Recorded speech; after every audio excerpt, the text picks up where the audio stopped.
Welcome to the 6th season of the Combustion Chronicles podcast, where bold leaders combined with big ideas to make life better for all of us. I'm your host, Sean Nason, CEO and founder of Mofi. As an experienced evangelist, I believe the only way to build a sustainable and thriving business is by putting people first. This season is all about human-obsessed, maverick-minded influencers who are changing the business landscape by standing up for what's right, prioritizing relationships over transactions, and taking a few risks along the way.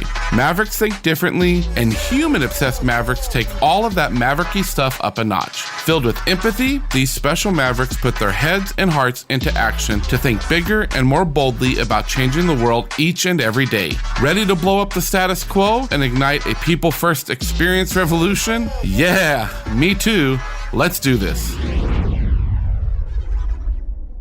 If LinkedIn ever names a Chief Inspiration Officer, Rachel Beck would be perfect for the job. She fills her feed with words of encouragement that bring hope daily to her followers, who now number more than 250,000. Rachel is an international award-winning photographer, has owned and run a photography business in the Midwestern United States for 8 years and counting. Through her lens, she has developed a unique perspective and now weaves her vision into words. She has one goal: that her stories of triumph through tragedy inspire as many as possible before she leaves the planet. Welcome to the Combustion Chronicles, Rachel. Thank you for having me. Well, it is such an honor, first off, to meet you virtually. I know some pretty compassionate people in my life, but I have rarely met someone with a heart for other people that's as big as yours. Could you walk our listeners through your amazing journey in life, 3 near-death experiences, to this incredible presence you have on LinkedIn, and a word that I would use loosely here, but as a pastor, and I would even call it your ministry on LinkedIn? Sure. And thank you very much, Sean, for your kind words. My story is very complex, very complicated.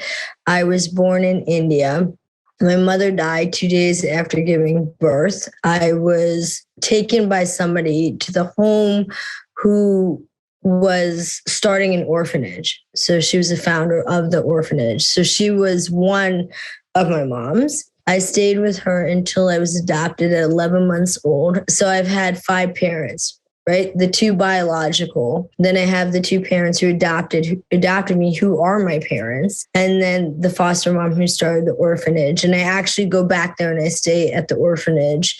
And part of the proceeds of my book are being donated. So Sean, everything you sing me do is try to hit a goal that I have inside my heart that I want to reach. And it has to do with helping the orphanage. You're correct. I've had 3 near-death experiences. One was almost drowning. That was a couple of years ago. I've also had an experience when I lived in the Midwest.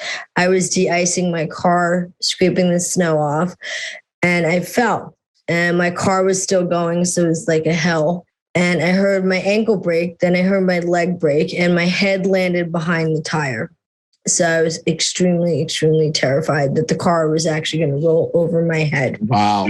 Yes, it was horrifying. Luckily, I had my cell phone in my pocket, and that's what saved my life because I already threw my purse into the car. I was going to meet people for breakfast.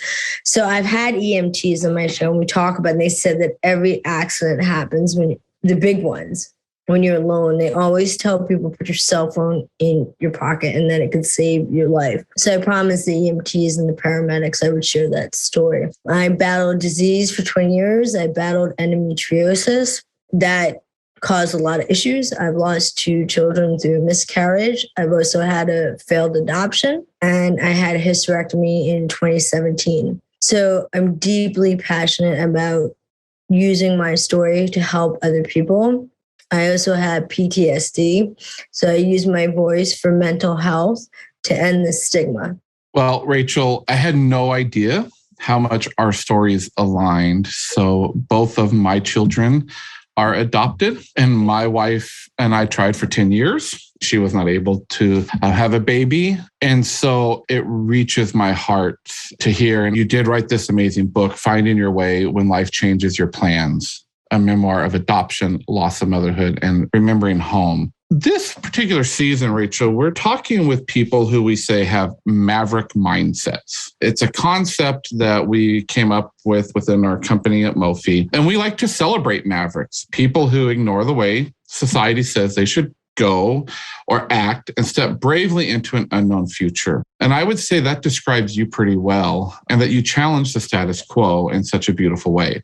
I want to dive into this mindset, and we don't shy away from things here on the podcast. Last year, I was honored to write a book with my business partner, Michael Harper, and a very, very dear friend of ours, Robin Glasgow, called Kiss Your Dragons. So I know what a labor of love can be, like you did with your book. A few years ago, in writing your amazing memoir that we mentioned, what convinced you to write this book and tell your story? And what did you learn along the way about blazing new trails and that Maverick mindset that we talk about? It's really, and first of all, I'm really excited to learn that you adopted children. So because part of the book, it is written for people who have adopted, and to hear it from an adoptee's perspective, because there's so many books out there on adoption, but they're not written by people who have been adopted. So we have kind of a different perspective. And yes, there are fantastic adoption books out there. I've actually read many of them. So I love that your children have been adopted. Thank you. Very special. So I've never walked the path ever. That I'm just not that person. I'm not a cookie cutter person. I don't want to be. I'm an Indian Jewish woman, not common. And yes, there are Jewish Indian women in the world. There's Jewish synagogues in India. I don't want to be that way. I threw out the box a long time ago. We all were in middle school and high school. It was like, you have to fit in, you have to fit in. And something like when I became like 18 or 19, I just said, I'm done, because I'm not. Every day people ask, are you a mother? And I'm like, no, so I'm not that cookie cutter person, and I don't want to be. I just truly don't want to be. And I'm in my mid 40s, on my way to my 50s. And it's taken me years, and it takes years for me to be comfortable in my own skin. And I'm just at the point where I'm like, I'm done. I'm done apologizing for who I am. Listen, I love that. I'm past the mid 40s, almost to the 50 stage. And, my friends and my team will tell you that's where I'm at. I'm done trying to be a people pleaser. And I was a pastor as well in one of my careers, and still am a pastor, but I just look at it very differently today. And listen, in a society where in the United States, white male Christians have usually called the shots, you've achieved huge success, as you said, as an Indian American, a Jew, and a woman.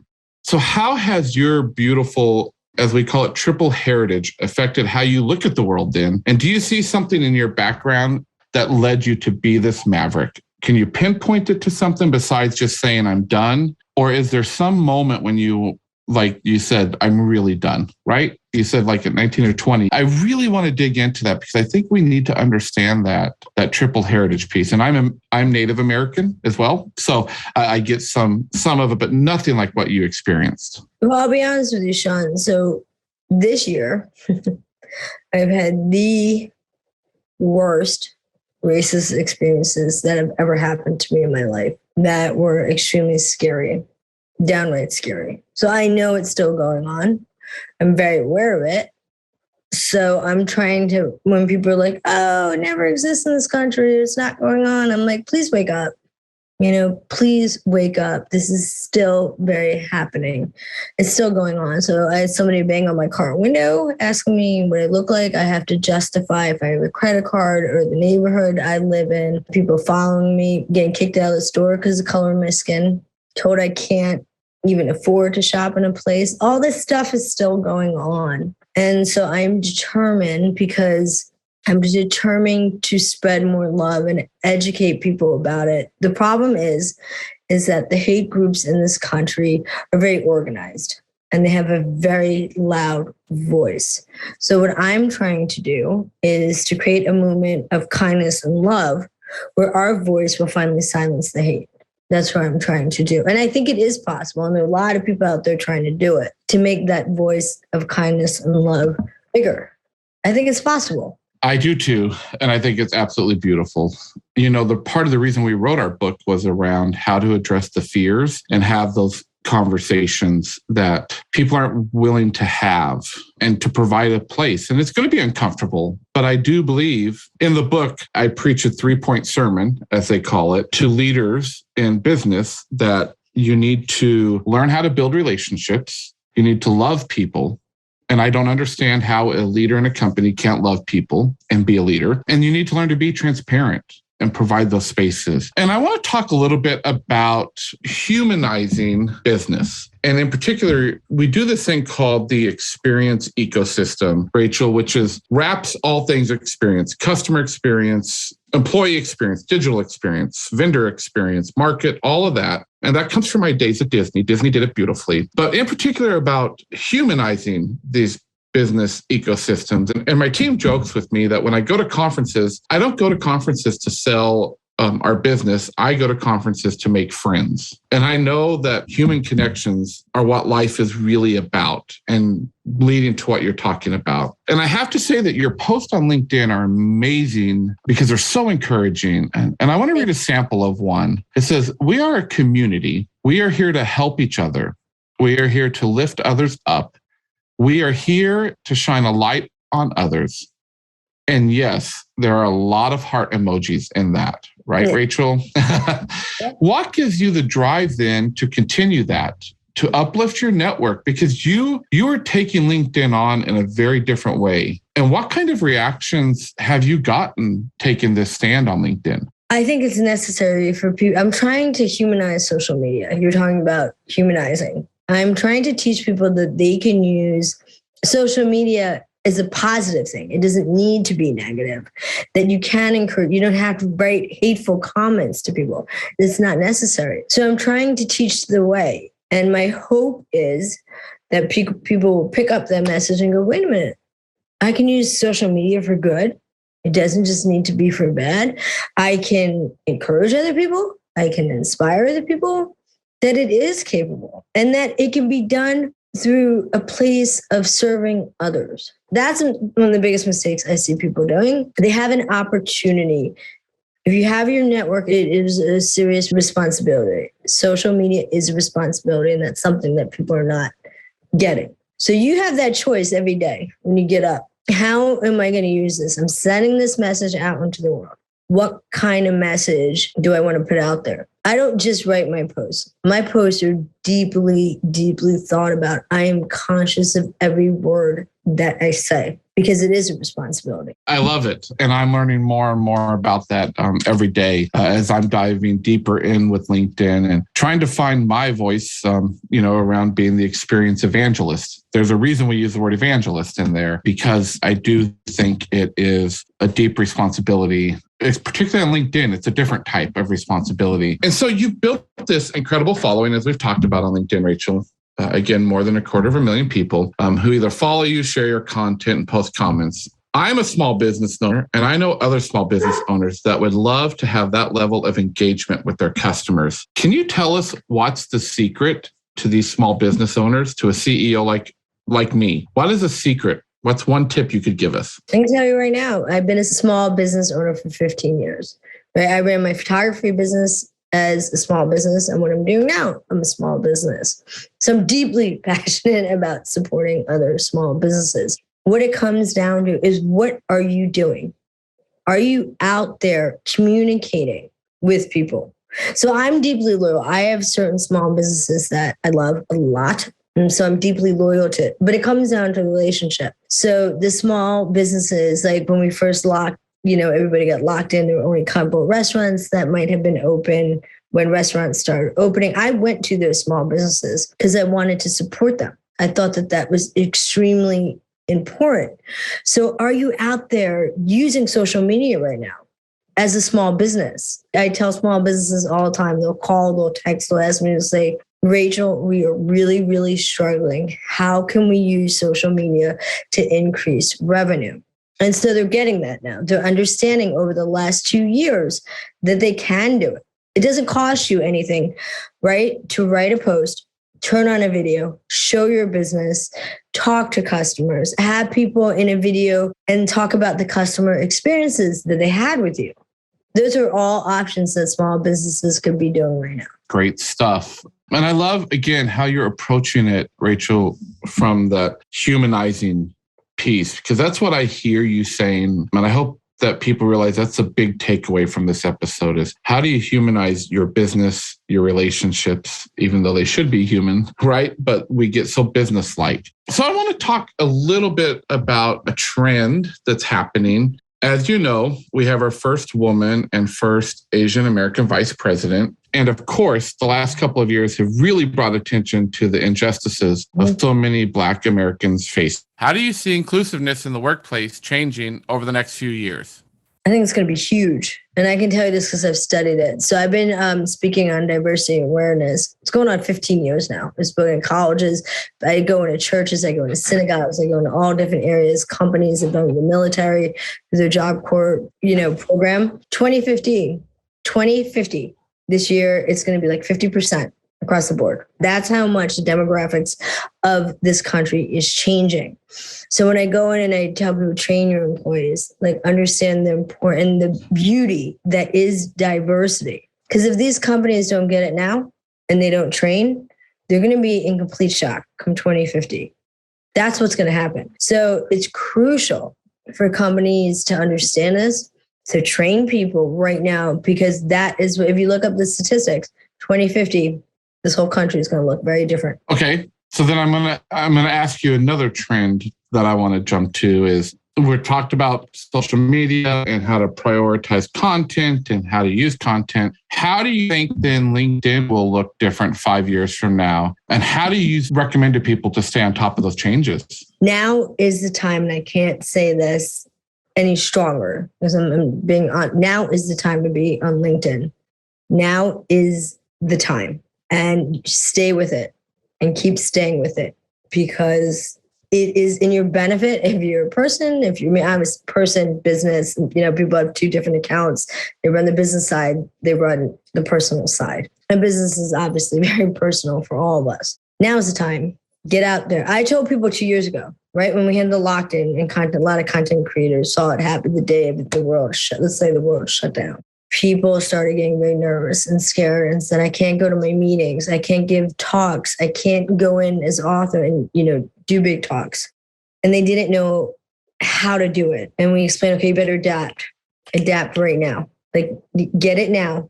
So if you're doing it now, 2 years down the line, you're going to be prepared. You have upskilled, which is necessary over the last years. And we all know what the trend is. Many people think we're going to lock down again because of what's going on, because numbers are going up.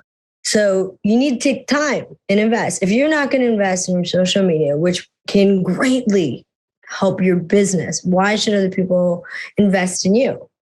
Right? It was necessary 2 years ago. I'm hoping people understood that. I saw a lot of people who did, and it was like, boom, they created their business page, or they worked on themselves and understood, oh my gosh, like the resumes and the interviews, everything is going to be digital. Everything's going to be online right now. The market is flooded, as we know. It's important for job seekers out there to stand out. And I talk to job seekers a lot because they'll say, Rach, how do I do this? So if you're not innovative right now and you're not willing to invest in yourself, you need to ask yourself the question, why?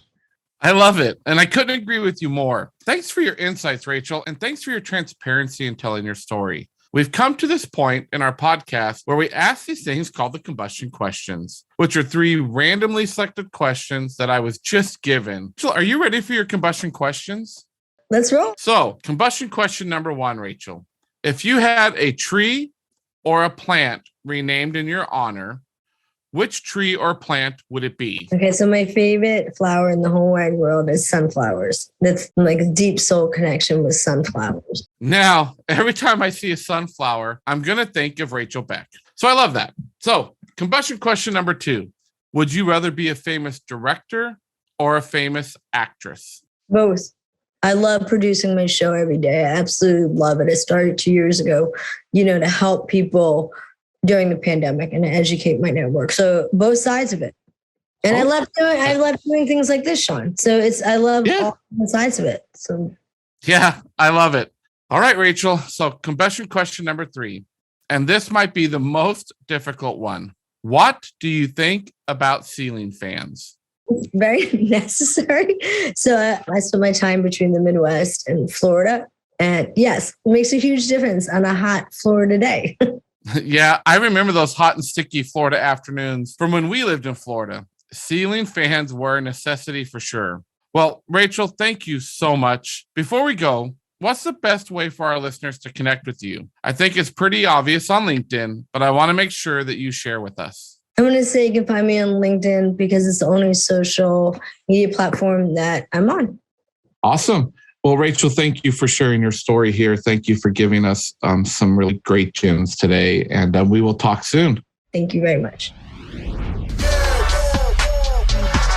Thanks so much for listening to this episode of the Combustion Chronicles. If you've enjoyed this episode, please take a few moments to subscribe, rate, and review. Remember that I'm always looking to meet more big thinking mavericks. So let's keep the conversation going by connecting on LinkedIn. If you want to discover more about human-obsessed, maverick-minded experience ecosystems, go to mofi.co, where you'll discover ideas and resources to help you ignite your own experience revolution. And be sure to check out my book, Kiss Your Dragons, Radical Relationships, Bold Heart Sets, and Changing the World, available on Amazon, and then head right over to SeanNason.com to engage resources, a discussion guide, and information about everything from self-paced learning to personal coaching. As always, stay safe, be well, and keep blowing shit up.